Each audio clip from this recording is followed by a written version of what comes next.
നമസ്കാരം. 1 PM ന്യൂസിലേക്ക് എല്ലാ പ്രിയപ്പെട്ട പ്രേക്ഷകർക്കും സ്വാഗതം. തൊണ്ടി മുതൽ തിരിമറി കേസിൽ മുൻ മന്ത്രി ആന്റണി രാജു കുറ്റക്കാരൻ. Thiruvananthapuram Nedumangad judicial first class magistrate കോടതിയാണ് വിധി പറഞ്ഞത്. ഒന്നാം പ്രതി KS ജോസും കുറ്റക്കാരനാണെന്ന് കോടതി വിധിച്ചു. 2 വർഷത്തിൽ കൂടുതൽ ശിക്ഷ ലഭിച്ചാൽ ആന്റണി രാജുവിന്റെ നിയമസഭാംഗത്വം റദ്ദാകും. അതിൻ്റെ നിയമവശം ഞാൻ മനസ്സിലാക്കിയത് വെച്ചിട്ട് MLA സ്ഥാനം നഷ്ടപ്പെടുമെന്നാണ് മനസ്സിലാക്കുന്നത്. പിന്നെ ഇത് കൺവിക്റ്റ് ആണെന്ന് കണ്ടെത്തിയ സ്ഥിതിക്ക് ഇനി അങ്ങോട്ടുള്ള ഇലക്ഷനുകളിൽ മത്സരിക്കാൻ സാധിക്കില്ല എന്നാണ് ഞാൻ മനസ്സിലാക്കിയിട്ടുള്ളത്. 2 കൊല്ലത്തിന് മുകളിലോട്ടുള്ള ശിക്ഷയാണ് അവർക്ക് കിട്ടാൻ സാധ്യതയുള്ളത്.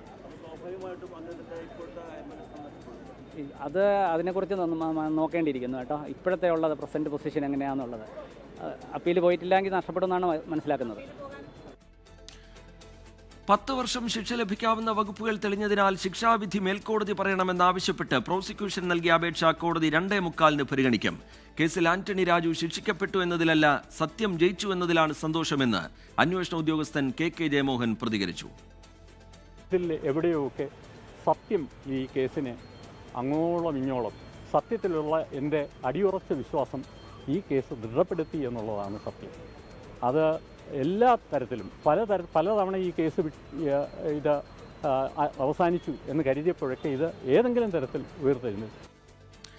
KK ജയമോഹൻ ഹൈക്കോടതിയെ സമീപിച്ചതിനെ തുടർന്നാണ് കേസ് വീണ്ടും അന്വേഷിക്കാൻ സാഹചര്യം ഒരുങ്ങിയത്. മനീഷ് മഹിബാൽ വിവരങ്ങളുമായി തിരുവനന്തപുരത്ത് നിന്ന് ചേരുന്നുണ്ട്. മനീഷ്, ഇനി എല്ലാവരും ശിക്ഷാവിധി എന്താണ് എന്നാണ് ഉറ്റുനോക്കുന്നത്. പ്രോസിക്യൂഷൻ ഒരു അപേക്ഷ മുന്നോട്ട് വെച്ചിട്ടുണ്ട്. മേൽക്കോടതി ശിക്ഷാവിധി പറയണം എന്നുള്ള ആവശ്യം. അതിൽ 2:45 തീരുമാനമുണ്ടാകും.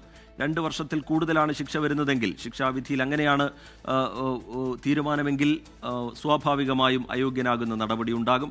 വിവരങ്ങൾ മനീഷ് മഹിബാൽ. റിജിത്ത്, 2014 സമർപ്പിച്ച കുറ്റപത്രം പ്രകാരം 8 വകുപ്പുകളാണ് നിലവിൽ ആന്റണി രാജുവിനും ജോസിനുമെതിരെ കോടതിയിൽ ഉണ്ടായിരുന്നത്. അതിൽ പ്രധാനപ്പെട്ട 5 വകുപ്പുകൾ നിലനിൽക്കും. അതിൽ 10 മുതൽ 14 വർഷം വരെ, അതായത് ജീവപര്യന്തം വരെ ശിക്ഷ ലഭിക്കാവുന്ന, തടവ് ശിക്ഷ ലഭിക്കാവുന്ന വകുപ്പുകളടക്കം 5 വകുപ്പുകൾ നിലനിൽക്കുന്നു എന്നാണ് നെടുമങ്ങാട് ഫസ്റ്റ് ക്ലാസ് കോടതി, മജിസ്ട്രേറ്റ് കോടതി കണ്ടെത്തിയിരിക്കുന്നത്. അത് വ്യക്തമാക്കിയിട്ടുള്ളത് ഗൂഢാലോചന, തെളിവ് നശിപ്പിക്കൽ, കള്ളത്തെളിവുണ്ടാക്കൽ, വ്യാജരേഖ ചമക്കൽ, സർക്കാർ ഉദ്യോഗസ്ഥന്റെ വിശ്വാസ വഞ്ചന, അങ്ങനെ 14 വർഷം വരെ ശിക്ഷ ലഭിക്കാവുന്ന വകുപ്പുകൾ തെളിഞ്ഞിട്ടുണ്ട്. അതിൽ 3 വകുപ്പുകൾ ഒഴിവാക്കിയിട്ടുണ്ട്. ഒന്ന് വഞ്ചനയാണ്, മറ്റൊന്ന് പൊതുസേവകന്റെ നിയമലംഘനം. ഒപ്പം തന്നെ 468 CRPC, അങ്ങനെ 3 വകുപ്പുകൾ കോടതി ഒഴിവാക്കിയിട്ടുണ്ട്. പക്ഷേ 5 വകുപ്പുകളിൽ ജീവപര്യന്തം അടക്കമുള്ള ശിക്ഷ ഉള്ളതുകൊണ്ട് ഈ നെടുമങ്ങാട് ഫസ്റ്റ് ക്ലാസ് മജിസ്ട്രേറ്റ് കോടതിക്ക് 2 വർഷത്തിൽ താഴെയുള്ള മാത്രമേ വിധി പറയാൻ സാധിക്കുള്ളത് കൊണ്ട് തന്നെ പ്രോസിക്യൂഷൻ ഇവിടെ ആവശ്യം ഉന്നയിച്ചത് മേൽക്കോടതി, അതായത് തിരുവനന്തപുരം ചീഫ് ജുഡീഷ്യൽ മജിസ്ട്രേറ്റ് കോടതിയിലേക്ക് കേസ് വിധി പറയാൻ ട്രാൻസ്ഫർ ചെയ്യണമെന്നും ഈ കേസ് അവിടെ നിന്ന് വിധി പറയണമെന്നാണ് നിലവിൽ പ്രോസിക്യൂഷൻ്റെ ആവശ്യം. ഈ ഒരു അപേക്ഷ 2:45 കോടതി പരിഗണിക്കും. ഇനി അതല്ല, നെടുമങ്ങാട് കോടതിക്ക് ഈയിടെ നിലവിൽ ഈ വകുപ്പുകൾ തെളിഞ്ഞെങ്കിൽ കൂടി പരമാവധിയാണ് 14 വർഷം. പക്ഷേ അത് 2 വർഷത്തിൽ താഴെയായി നിജപ്പെടുത്താനുള്ള വിവേചന അധികാരം കോടതിക്കുണ്ട്. അങ്ങനെ 2 വർഷത്തിൽ താഴെയുള്ള അല്ലെങ്കിൽ 10 വർഷത്തിൽ താഴെയുള്ള എന്തെങ്കിലും തരത്തിലുള്ള വിധിയാണ് കോടതിയുടെ ഭാഗത്തുനിന്നുണ്ടെങ്കിൽ അത് നെടുമങ്ങാട് ഫസ്റ്റ് ക്ലാസ് മജിസ്ട്രേറ്റ് കോടതിയിൽ നിന്ന് തന്നെ ആ ശിക്ഷാവിധി 2:45 ഉണ്ടാകും. പക്ഷേ 10 വർഷത്തിലധികമാണെങ്കിൽ ആ കേസ് അല്ലെങ്കിൽ അത് വിധി പറയാൻ വേണ്ടി തിരുവനന്തപുരം ചീഫ് ജുഡീഷ്യൽ മജിസ്ട്രേറ്റ് കോടതിയിലേക്ക് ആ കേസ് മാറ്റും. നമുക്കറിയാം 1990 നടന്ന കേസിൽ 35 വർഷങ്ങൾക്ക് ശേഷമാണ് വിധി വരുന്നത്. 2016 കുറ്റപത്രം സമർപ്പിക്കുന്നു. പിന്നീട് കഴിഞ്ഞ മാസം ഡിസംബർ 16 തീയതിയാണ് ഇതിൻ്റെ വാദം മുഴുവൻ പൂർത്തിയായത്. സുപ്രീം കോടതിയുടെ അടക്കം ഇടപെടലുണ്ടായി. 1 വർഷത്തിനകം വാദം പൂർത്തിയാക്കണമെന്ന് സുപ്രീം കോടതി പറഞ്ഞു. ഇതിനിടയിൽ ആന്റണി രാജു പലതവണ സുപ്രീം കോടതിയെ സമീപിച്ചു. വിചാരണ ശരി, മനീഷ് മഹിബാൽ തിരുവനന്തപുരത്ത് നിന്ന് വിശദാംശങ്ങൾ പങ്കുവയ്ക്കുകയാണ്. എന്തായാലും 2:45 കോടതിയുടെ തീരുമാനം എന്താണ് എന്ന കാര്യം അറിയാം. 8 വകുപ്പുകളായിരുന്നു ചുമത്തിയിരുന്നത്. അതിൽ 3 വകുപ്പുകൾ ഒഴിവാക്കിയിട്ടുണ്ട്. പക്ഷേ ഗൂഢാലോചനയും തെളിവ് നശിപ്പിക്കലും അടക്കം 5 വകുപ്പുകൾ നിലനിൽക്കും എന്ന് കോടതി കണ്ടെത്തിയിരിക്കുന്നു. മനീഷ് മഹിബാൽ വിശദാംശങ്ങൾ പങ്കുവയ്ക്കുകയായിരുന്നു. എന്താണ് ആന്റണി രാജു പ്രതിയായ തൊണ്ടി മുതൽ കേസ്?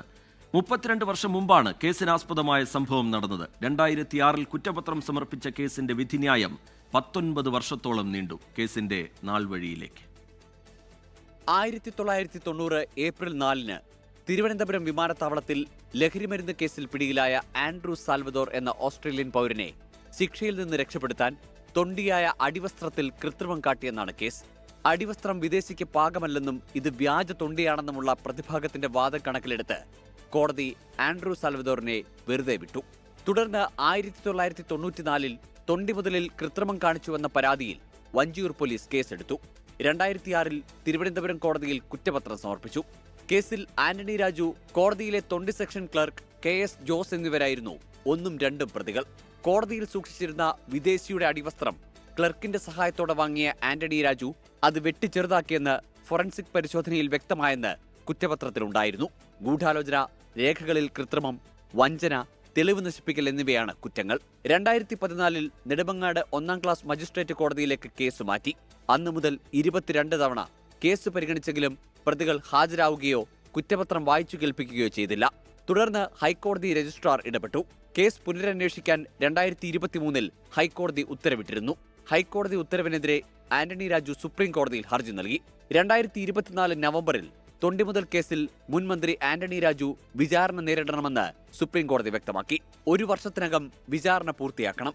2025 ഒക്ടോബർ 24 തൊണ്ടിമുതൽ തിരിമറിക്കേസിൽ വിചാരണ കോടതി ഉത്തരവ് പുറപ്പെടുവിക്കുന്നത് ഹൈക്കോടതി താൽക്കാലികമായി തടഞ്ഞിരുന്നു. കോടതി ജീവനക്കാരനായ 1ാം പ്രതി ജോസ് സർക്കാർ സർവീസിലുള്ളതിനാൽ വഞ്ചനാ കുറ്റമടക്കം പ്രതികൾക്കെതിരെ ചുമത്തണമെന്നാവശ്യപ്പെട്ട് മാധ്യമപ്രവർത്തകൻ അനിൽ ഇമ്മാനുവലിന്റെ ഹർജിയിലാണ് ഉത്തരവുണ്ടായത്. തുടർന്ന് വഞ്ചനാ കുറ്റവും ചേർത്താണ് വിചാരണ നടന്നത്. വീണ്ടും 10 വർഷം വരെ തടവ് ലഭിക്കാവുന്ന ചില വകുപ്പുകൾ കൂടി കൂട്ടിച്ചേർത്തു. ഈ വകുപ്പുകളിലും വാദം കേട്ടിരുന്നു. ഡിസംബർ 16 വാദം പൂർത്തിയായി. 29 സാക്ഷികളിൽ 19 പേരെ വിസ്തരിച്ചു. മരണം, രോഗം എന്നിവ മൂലം 8 പേരെ ഒഴിവാക്കി. മറ്റു 2 പേരെ പ്രോസിക്യൂഷനും ഒഴിവാക്കിയിരുന്നു. Research desk 24. രാഹുൽ മാങ്കൂട്ടത്തിൽ MLAക്ക് വീണ്ടും കുരുക്ക്. തന്റെ കുടുംബജീവിതം രാഹുൽ തകർത്തെന്ന് ചൂണ്ടിക്കാട്ടി അതിജീവിതയുടെ ഭർത്താവ് പരാതിയുമായെത്തി. പരാതി മുഖ്യമന്ത്രിക്കും DGPക്കും കൈമാറി. കുടുംബ പ്രശ്നം തീർക്കാൻ താൻ ഇടപെട്ടു, അതാണ് അതിജീവിതയുമായുള്ള തന്റെ ബന്ധമെന്നായിരുന്നു രാഹുൽ മാങ്കൂട്ടത്തിലിന്റെ വാദം. ഈ വാദം തള്ളുകയാണ് അതിജീവിതയുടെ ഭർത്താവ്.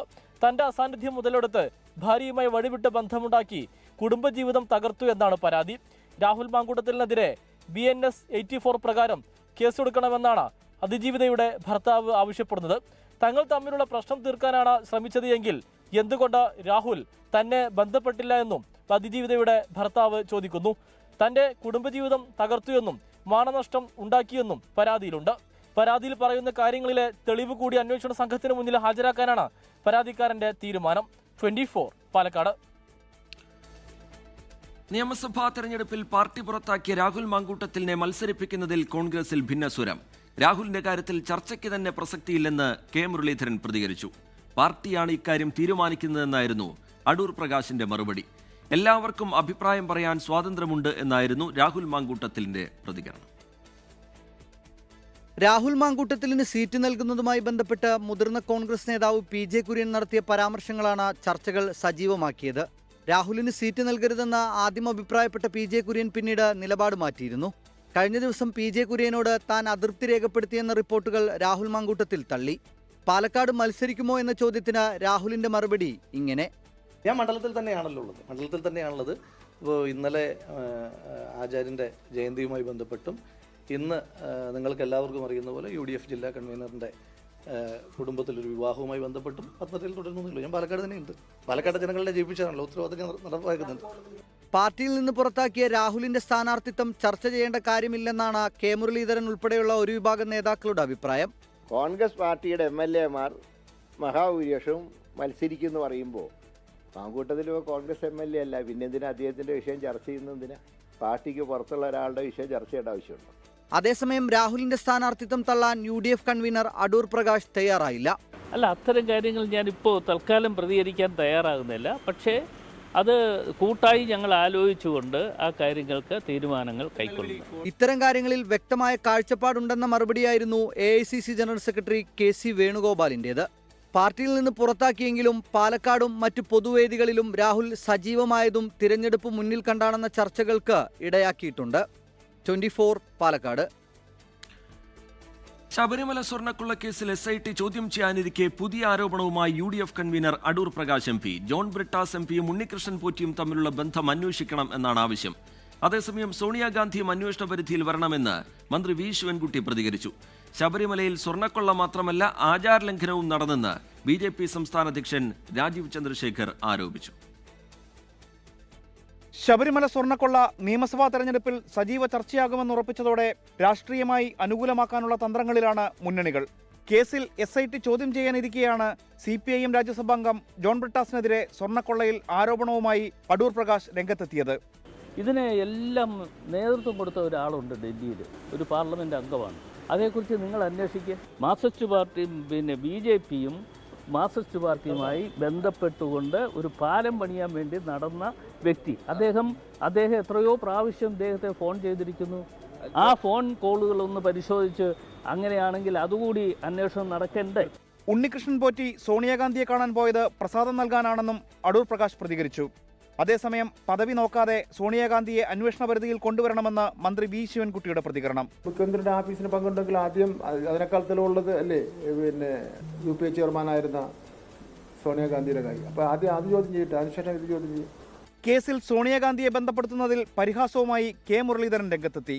അത് അങ്ങനെ ആരെങ്കിലും പറഞ്ഞിട്ടുണ്ടെങ്കിൽ ഞങ്ങൾക്ക് ഒറ്റ വാക്കേ പറയാനുള്ളൂ, അവരുടെ തലയിൽ നെല്ലിക്ക തളം വെക്കേണ്ട നേരമായി. അതേസമയം ശബരിമലയിൽ സ്വർണ്ണക്കൊള്ള മാത്രമല്ല ആചാരലംഘനവും നടന്നെന്നാണ് BJP സംസ്ഥാന അധ്യക്ഷൻ രാജീവ് ചന്ദ്രശേഖരന്റെ ആരോപണം. 24 തിരുവനന്തപുരം. തനിക്ക് ഉണ്ണികൃഷ്ണൻ പോറ്റിയുമായി ബന്ധമുണ്ടെന്ന UDF കൺവീനർ അടൂർ പ്രകാശിന്റെ ആരോപണം പൂർണ്ണമായും തള്ളി ജോൺ ബ്രിട്ടാസ് MP. അടൂർ പ്രകാശ് വസ്തുനിഷ്ഠമായി തന്റെ പേര് ഉന്നയിച്ചാൽ ആ നിമിഷം കേസ് കൊടുക്കും. ഉണ്ണികൃഷ്ണൻ പോറ്റിയെ കണ്ടിട്ടോ കേട്ടിട്ടോ ഇല്ല എന്നും ഫോണിൽ സംസാരിച്ചിട്ടില്ല എന്നും ജോൺ ബ്രിട്ടാസ് ഡൽഹിയിൽ 24നോട് പറഞ്ഞു. ഞാൻ മനസ്സിലാക്കുന്നത് അടൂർ പ്രകാശ് എൻ്റെ പേര് പറഞ്ഞിട്ടില്ല എന്നുള്ളതാണ്. അദ്ദേഹം അങ്ങനെ ഒരു ആരോപണം വസ്തുനിഷ്ഠമായിട്ട് ആധികാരികമായിട്ട് ഉന്നയിക്കുകയാണെങ്കിൽ ആ നിമിഷം അദ്ദേഹത്തിന് ഞാൻ കേസ് കൊടുക്കും. എന്താ കാരണം എന്ന് വെച്ചാൽ ഈ പോറ്റിയെ ഞാൻ കണ്ടിട്ടേ ഇല്ല, കേട്ടിട്ടുമില്ല. ഇതിൻ്റെ ഉത്തരവാദിത്തം മുഴുവൻ സോണിയാഗാന്ധിയുടെ തലയിലേക്ക് ഇദ്ദേഹം കയറ്റി വെച്ചു എന്നുള്ള തരത്തിൽ ഞാനൊരു പ്രതികരണം നടത്തിയിരുന്നു.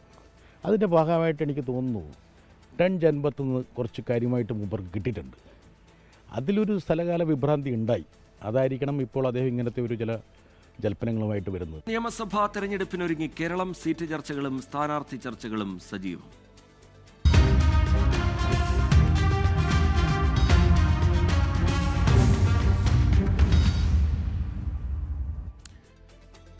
നിയമസഭയിൽ കോൺഗ്രസ് തിരിച്ചുവരിക മാത്രമാണ് ലക്ഷ്യമെന്നും ആര് മുഖ്യമന്ത്രിയാകുമെന്നത് പിന്നീട് തീരുമാനിക്കുമെന്നും AICC general secretary KC Venugopal. സ്ഥാനാർത്ഥി നിർണയത്തിൽ ഇക്കുറി പ്രശ്നങ്ങളുണ്ടാകില്ല. വിജയസാധ്യത മാത്രം കണക്കാക്കി നേരത്തെ സ്ഥാനാർത്ഥികളെ പ്രഖ്യാപിക്കുമെന്നും KC വേണുഗോപാൽ 24നോട് പറഞ്ഞു. നിയമസഭാ തെരഞ്ഞെടുപ്പിൽ വിജയം മാത്രം ലക്ഷ്യമിട്ടാണ് കോൺഗ്രസ് തന്ത്രങ്ങൾ. ഭരണത്തിലേക്കുള്ള തിരിച്ചുവരൽ മാത്രമാണ് അജണ്ട. മുഖ്യമന്ത്രി ആരെന്ന ചർച്ചയുടെ ആവശ്യം ഇപ്പോൾ ഇല്ലെന്ന് KC വേണുഗോപാൽ 24നോട്. മുഖ്യമന്ത്രി ആരാണെന്ന ചോദ്യം ഞങ്ങളുടെ മുന്നിൽ ഇല്ല. അതൊക്കെ പാർട്ടിയുടെ സിദ്ധാന്തങ്ങൾക്കനുസരിച്ച് നയപരിപാടികളുണ്ട്. ഇപ്പം ഞങ്ങളുടെ എല്ലാവരുടെയും ഒറ്റ ലക്ഷ്യം മാത്രമേ ഉള്ളൂ, ഭരണം തിരിച്ചു കൊണ്ടുവരിക. വിജയം മാത്രം കണക്കാക്കി സ്ഥാനാർത്ഥി നിർണയ മാനദണ്ഡങ്ങൾ AICC ക്യാമ്പിൽ വ്യക്തമാക്കുമെന്നും KC വേണുഗോപാൽ പറഞ്ഞു. മുതിർന്ന നേതാക്കൾ മത്സരിക്കാനുള്ള നിർദ്ദേശം ഹൈക്കമാൻഡ് മുന്നോട്ട് വയ്ക്കുമെന്നാണ് സൂചന. ഞങ്ങൾക്ക് അതിനെക്കുറിച്ചൊക്കെ വ്യക്തമായ കാഴ്ചപ്പാടുണ്ടാവും. നിങ്ങൾക്ക് സ്ഥാനാർത്ഥി നിർണയം കഴിയുമ്പോൾ മനസ്സിലാവുമല്ലോ. K സുധാകരൻ, അടൂർ പ്രകാശ് തുടങ്ങിയവരുടെ കാര്യത്തിൽ തീരുമാനം നിർണായകമാണ്. KC വേണുഗോപാൽ മത്സരിക്കാനുള്ള സാധ്യതയും തള്ളിക്കളയാനാകില്ല. മുല്ലപ്പള്ളി രാമചന്ദ്രൻ ഉൾപ്പെടെ മുതിർന്ന നേതാക്കളെ കളത്തിലിറക്കാനും നീക്കമുണ്ട്. ഇതിനിടെ ഇനി മത്സരരംഗത്തില്ലെന്ന് VM സുധീരൻ വ്യക്തമാക്കി. ദീപക് ധർമ്മടം, 24 ഡൽഹി. നിയമസഭാ തെരഞ്ഞെടുപ്പിൽ BJP കാസർഗോഡ് ജില്ലാ പ്രസിഡന്റ് ML അശ്വിനിക്ക് സീറ്റ് നൽകരുതെന്നാവശ്യപ്പെട്ട് ഒരു വിഭാഗം നേതാക്കൾ. മഞ്ചേശ്വരം മണ്ഡലത്തിൽ ജനസമ്മതനായ പ്രാദേശിക നേതാവിനെ പരിഗണിക്കണം എന്നാണ് ആവശ്യം. നിയമസഭാ തെരഞ്ഞെടുപ്പിൽ BJP ജില്ലാ പ്രസിഡന്റ് ML അശ്വിനി മഞ്ചേശ്വരത്ത് സ്ഥാനാർത്ഥിയാകുമെന്ന പ്രചരണം ശക്തമായതോടെയാണ് കാസർകോട്ടെ ഒരു വിഭാഗം നേതാക്കൾ വിയോജിപ്പ് പരസ്യമാക്കിയത്. K സുരേന്ദ്രൻ നിസാര വോട്ടുകൾക്ക് പരാജയപ്പെട്ട മണ്ഡലത്തിൽ ഇത്തവണ ജനസമ്മതരായ പ്രാദേശിക നേതാക്കളെ പരിഗണിക്കണമെന്നാണ് ഇവരുടെ ആവശ്യം. മണ്ഡലത്തിൽ നിന്നുള്ള സംസ്ഥാന സമിതി അംഗങ്ങളായ സതീഷ് ചന്ദ്ര ഭണ്ഡാരി, ബാലകൃഷ്ണ ഷെട്ടി, സുരേഷ് കുമാർ ഷെട്ടി, നിയോജക മണ്ഡലം പ്രസിഡന്റ് ആദർശ് പത്മനാഭ കടപ്പുറം എന്നിവരെ അശ്വിനിയെ എതിർക്കുന്നവർ ഉയർത്തിക്കാട്ടുന്നു. K സുരേന്ദ്രനോട് അടുപ്പം പുലർത്തുന്ന കോഴിക്കോട് മേഖലാ വൈസ് പ്രസിഡന്റ് വിജയകുമാർ റയ്യെ മത്സരിപ്പിക്കണമെന്നും ഒരു വിഭാഗം നേതാക്കൾ ആവശ്യപ്പെടുന്നു. മത്സരിക്കുവാണെങ്കിൽ മഞ്ചേശ്വരത്തിൽ തന്നെ ജനസമ്മതനായിട്ടുള്ള ഏകദേശം ഒരു 10 വർഷം, 20 വർഷം, 25 വർഷം അനുഭവമുള്ള നല്ല ജനങ്ങളിടയിൽ കയറി ചെല്ലാൻ പറ്റുന്ന ഒരു നേതാവ് വന്നെങ്കിൽ, എന്നുവെച്ചാൽ കുറേ നല്ല നല്ല നമ്മുടെ മഞ്ചേശ്വരത്തിൽ തന്നെ നല്ല നല്ല 10, 20, 25 വർഷം അനുഭവമുള്ള നല്ല നേതാക്കന്മാരുണ്ട്. ഇതുപോലുള്ള നേതാക്കന്മാർ വന്നാൽ ഉറപ്പായിട്ട് ജയം നിശ്ചിതമെന്ന് പറയാം. കാസർഗോഡ് നിയമസഭാ മണ്ഡലത്തിൽ സംസ്ഥാനത്തെ മുതിർന്ന നേതാക്കളെ സ്ഥാനാർത്ഥിയായി പരിഗണിക്കണമെന്ന ആവശ്യവും ഉയർന്നിട്ടുണ്ട്. മുൻ ജില്ലാ പ്രസിഡന്റും സംസ്ഥാന സമിതി അംഗവുമായ രവീശ തന്ത്രി കുണ്ടാറിനെ കാസർഗോഡ് മത്സരിപ്പിക്കണമെന്നും വിമത വിഭാഗം ആവശ്യപ്പെടുന്നുണ്ട്. 24 കാസർഗോഡ്. ഇപ്പോൾ ലഭിക്കുന്ന ഒരു വാർത്തയിലേക്ക്. രാഹുൽ മാങ്കൂട്ടത്തിൽ MLA-ക്കെതിരെയുള്ള പീഡനക്കേസിൽ രണ്ടാം പ്രതി ജോബി ജോസഫിന് മുൻകൂർ ജാമ്യം. തിരുവനന്തപുരം പ്രിൻസിപ്പൽ സെഷൻസ് കോടതിയാണ് ജാമ്യം അനുവദിച്ചത്. ഷഫീദ് റാവുത്തർ വിവരങ്ങളുമായി ചേരുന്നുണ്ട് തിരുവനന്തപുരത്ത് നിന്ന്. ഷഫീദ്, വിവരങ്ങൾ. രജിത്ത്, രാഹുൽ മാങ്കൂട്ടത്തിൽ MLA-ക്കെതിരെയുള്ള ആദ്യ പീഡന കേസ്, അതിലെ രണ്ടാം പ്രതിയാണ് രാഹുൽ മാങ്കൂട്ടത്തിന്റെ സുഹൃത്തും അടൂർ സ്വദേശിയുമായിട്ടുള്ള ജോബി ജോസഫ്. ഇയാളുടെ മുൻകൂർ ജാമ്യാപേക്ഷയിലാണ് ഇപ്പോൾ തിരുവനന്തപുരം ജില്ലാ പ്രിൻസിപ്പൽ സെഷൻസ് കോടതി വിധി പറഞ്ഞിരിക്കുന്നത്. ഇയാൾക്ക് ഉപാധികളോടെ ജാമ്യം അനുവദിച്ചിട്ടുണ്ട്. ഈ ഗർഭചിത്രത്തിനായി യുവതിക്ക് മരുന്നെത്തിച്ചു നൽകിയത് ജോബി എന്നുള്ളതായിരുന്നു ഇക്കാര്യത്തിലെ പോലീസിന്റെ കണ്ടെത്തൽ. മാത്രമല്ല, ഗർഭചിത്രം നടത്താൻ രാഹുലിന്റെ നിർദ്ദേശപ്രകാരം ബംഗളൂരുവിൽ നിന്ന് യുവതിക്ക് ഗുളിക എത്തിച്ചു നൽകി. ഇത് നിർബന്ധിച്ച് കഴിപ്പിച്ചു. കൂടാതെ വീഡിയോ കോൾ ചെയ്ത് രാഹുൽ മാങ്കൂട്ടത്തിൽ അത് നിർബന്ധിക്കുന്ന അടക്കമുള്ള കാര്യങ്ങൾ അങ്ങനെ സംഭവിച്ചുവെന്ന് 20 പേജ് വരുന്ന പെൺകുട്ടിയുടെ മൊഴിയിൽ പറഞ്ഞിരുന്നു. അതിന് പിന്നാലെയാണ് ഇയാളെ കൂടി പ്രതി ചേർത്തത്. എന്നാൽ അങ്ങനെയല്ല എന്നും യുവതിയുടെ ആവശ്യപ്രകാരമാണ് മരുന്നെത്തിച്ചു നൽകിയത്. മരുന്ന് എന്തിനുള്ള മരുന്നാണെന്ന് തനിക്ക് അറിയില്ല എന്നൊക്കെയുള്ള കാര്യങ്ങളാണ് മുൻകൂർ ജാമ്യാപേക്ഷയുമായി ബന്ധപ്പെട്ട് കോടതിയിൽ ജോബി ജോസഫ് അറിയിച്ചിരുന്നത്. ഇതിന്റെ പശ്ചാത്തലത്തിലാണ് ഇപ്പോൾ ഉപാധികളോടെ കോടതി ജാമ്യം നൽകിയിട്ടുള്ളത്. ശരി, ഷഫീദ് റാവുത്തർ തിരുവനന്തപുരത്ത് നിന്ന് വിശദാംശങ്ങൾ നൽകുകയായിരുന്നു. കോഴിക്കോട് എലത്തൂർ നിയമസഭാ സീറ്റിനെ ചൊല്ലി NCPയിൽ ആഭ്യന്തര കലാപം. താൻ മാറി നിൽക്കണോ എന്ന് തീരുമാനിക്കേണ്ടത് ദേശീയ നേതൃത്വമാണെന്ന് പാർട്ടി കോഴിക്കോട് ജില്ലാ അധ്യക്ഷൻ മുക്കം മുഹമ്മദിന് മറുപടിയായി മന്ത്രി AK ശശീന്ദ്രൻ തുറന്നടിച്ചു. AK ശശീന്ദ്രൻ മാറി നിൽക്കണമെന്ന് പറയാൻ മുക്കം മുഹമ്മദിന് അവകാശമില്ലെന്ന് സംസ്ഥാന ജനറൽ സെക്രട്ടറി റസാഖ് മൗലവിയും 24-നോട് പറഞ്ഞു. പാർട്ടിയുടെ മുതിർന്ന നേതാവ് നിലക്ക് മത്സരരംഗത്ത് മാറി ഒരു പുതുമുഖത്തിന് അല്ലെങ്കിൽ പുതിയ തലമുറക്ക് വഴിമാറി കൊടുക്കുമെന്നാണ് ഞങ്ങളെല്ലാം തന്നെ പ്രതീക്ഷിക്കുന്നതും ആഗ്രഹിക്കുന്നതും. ശശീന്ദ്രൻ മാന്യമായി മാറി നിൽക്കണമെന്ന ജില്ലാ അധ്യക്ഷൻ മുക്കം മുഹമ്മദിന്റെ ഈ പ്രസ്താവനയാണ് മന്ത്രി AK ശശീന്ദ്രനെ ചൊടിപ്പിച്ചത്. താൻ മത്സരിക്കണമോ എന്ന കാര്യം പാർട്ടിയുടെ ഉത്തരവാദിത്വപ്പെട്ടവരാണ് തീരുമാനിക്കുകയെന്നും ഇപ്പോഴത്തെ ചർച്ച തികച്ചും അനാവശ്യമെന്നും AK ശശീന്ദ്രൻ 24-നോട് പറഞ്ഞു. ഞാൻ സ്ഥാനാർത്ഥിയുമായി ബന്ധപ്പെട്ട് എൻ്റെ കാര്യം ഞാനല്ല തീരുമാനം, എൻ്റെ കാര്യം പാർട്ടിയാണ് തീരുമാനിക്കുന്നത്. പാർട്ടി മത്സരിക്കണ്ടെന്ന് പറഞ്ഞാൽ മത്സരിക്കില്ല, മത്സരിക്കണം എന്ന് പറഞ്ഞാൽ എത്ര പ്രയാസമുണ്ടെങ്കിലും മത്സരിക്കും. പക്ഷെ പറയേണ്ടത് ആരാണ്? പറയേണ്ടത് എൻ്റെ പാർട്ടിയുടെ ഉത്തരവാദപ്പെട്ട നേതൃത്വമാണ് എന്നോട് നിങ്ങൾ മത്സരിക്കണമെന്ന് പറയേണ്ടത്. എന്നാൽ AK ശശീന്ദ്രൻ മാറി നിൽക്കട്ടെ എന്ന മുക്കം മുഹമ്മദിന്റെ പ്രസ്താവനയ്ക്കെതിരെ NCP സംസ്ഥാന ജനറൽ സെക്രട്ടറി റസാഖ് മൗലവി രംഗത്തെത്തി.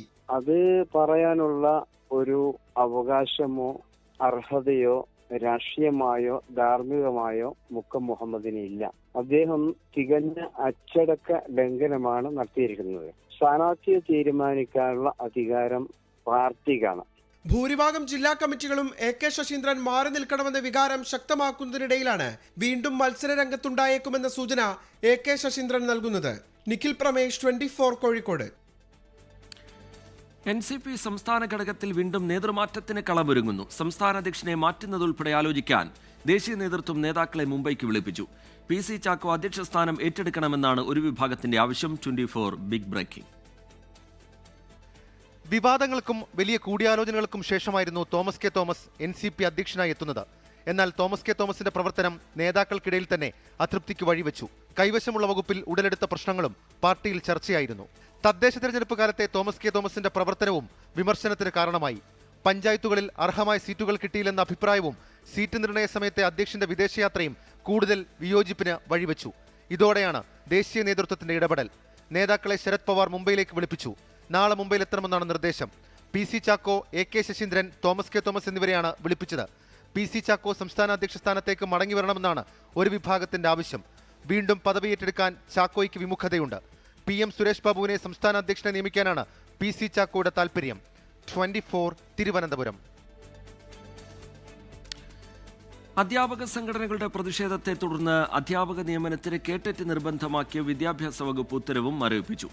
സുപ്രീംകോടതിയിൽ പുനഃപരിശോധനാ ഹർജി നൽകുമെന്ന് വിദ്യാഭ്യാസ മന്ത്രി V ശിവൻകുട്ടി അറിയിച്ചു. അധ്യാപകർക്കുള്ള കേട്ടറ്റ് പരീക്ഷയ്ക്ക് ശേഷം വീണ്ടും വ്യക്തത വരുത്തി ഉത്തരവിറക്കുമെന്നും V ശിവൻകുട്ടി പറഞ്ഞു. 24 ഫോളോ അപ്പ്. സർക്കാർ അനുകൂല അധ്യാപക സംഘടനകളുടെ കൂടി പ്രതിഷേധമുയർന്ന സാഹചര്യത്തിലാണ് കേട്ടറ്റ് നിർബന്ധമാക്കി ഉത്തരവിറക്കി രണ്ടാം ദിവസം അത് മരവിപ്പിക്കാൻ വിദ്യാഭ്യാസ വകുപ്പ് തീരുമാനിച്ചത്. സർവീസിലുള്ള അധ്യാപകർക്ക് സ്ഥാനക്കയറ്റത്തിനടക്കം കേട്ടറ്റ് നിർബന്ധമാക്കിയ സുപ്രീംകോടതി ഉത്തരവിനെതിരെ സർക്കാർ പുനഃപരിശോധനാ ഹർജി നൽകും. ജോലിയിൽ തുടരുന്ന അധ്യാപകർക്ക് യോഗ്യത നേടാനുള്ള പ്രത്യേക കേട്ടറ്റ് പരീക്ഷ കഴിഞ്ഞ ശേഷം വീണ്ടും ഉത്തരവ് വ്യക്തത വരുത്തി ഇറക്കുമെന്നും വിദ്യാഭ്യാസ മന്ത്രി V ശിവൻകുട്ടി.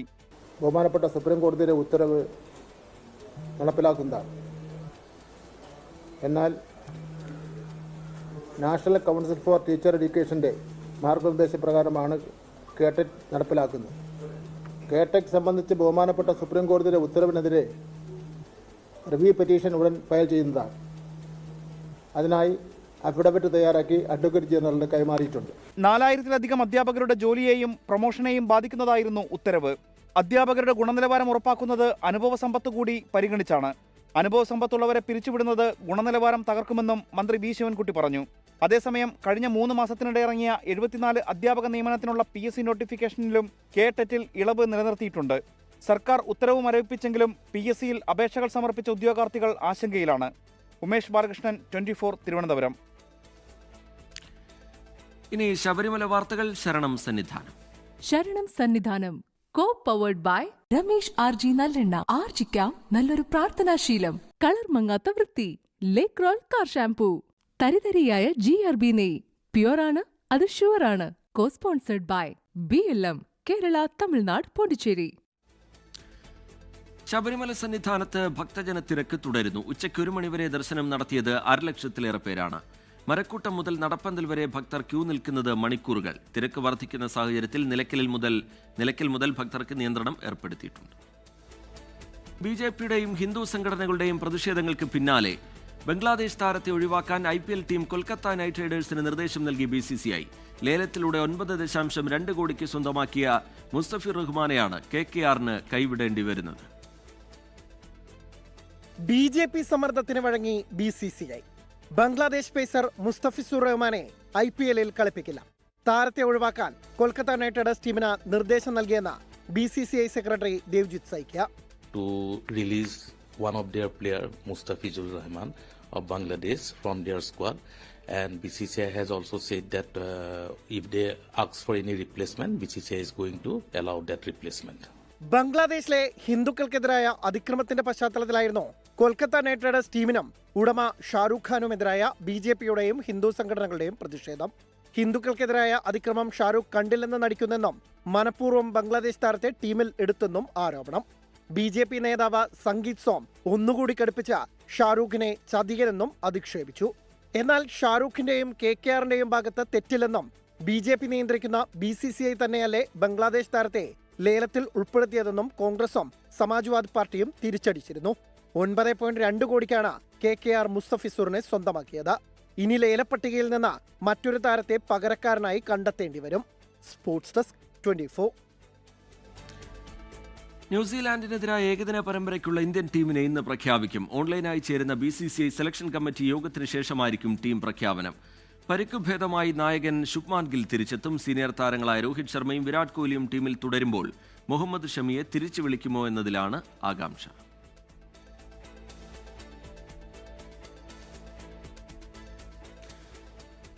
1 PM news പൂർത്തിയാവുകയാണ്.